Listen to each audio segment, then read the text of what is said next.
বৈষম্য বিরোধী আন্দোলনে উত্তাল দিনগুলোতে পেশাগত দায়িত্ব জারি রাখেন সাংবাদিক হাসান মেহেদী। সংবাদ সংগ্রহ করতে গিয়েছিলেন রাজধানীর যাত্রাবাড়ি এলাকায়। সেখানে হঠাৎ পুলিশের ছররা গুলিতে ঝাঁঝরা হয়ে যায় তার শরীর। আন্দোলনকারীরা তাকে উদ্ধার করে হাসপাতালে নিলে মৃত ঘোষণা করেন চিকিৎসক। স্বল্প বেতনে কাজ করা হাসানের মৃত্যুর পর থমকে যায় তার সংসারের চাকা। অনিশ্চয়তায় পড়ে যায় দুই মেয়ের জীবন।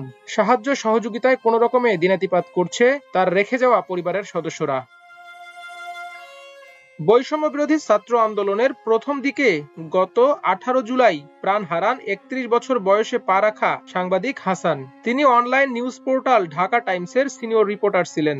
তার বড় মেয়ে ময়মুনা বিনতে নিশার বয়স 4.5 বছর আর ছোট মেয়ে মেহের আশবিন আনিসার বয়স 16 মাস।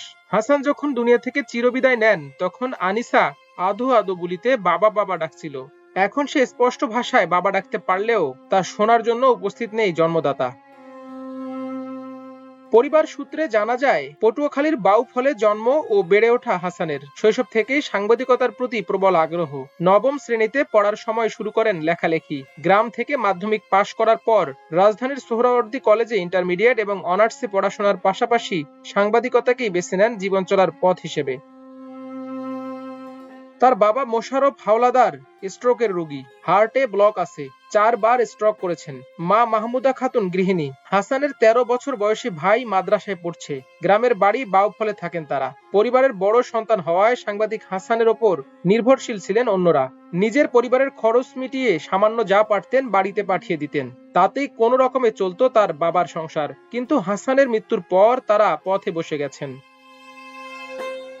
শহীদের স্ত্রী ফারহানা ইসলাম বলেন, জুলাই শহীদ স্মৃতি ফাউন্ডেশন, জামায়াতে ইসলামী সহ বিভিন্ন সংগঠনের আর্থিক অনুদানে চলছে তার সংসার। হাসান হত্যার বিচার চান তার স্ত্রী ফারহানা ইসলাম। একই সাথে এখন যেন ছোট 2 শিশু সন্তানকে নিয়ে নির্বিঘ্নে জীবনযাপন করতে পারেন সেই আকুতি তার। এজন্য সরকারের কাছে একটি চাকরির দাবি জানিয়েছেন তিনি।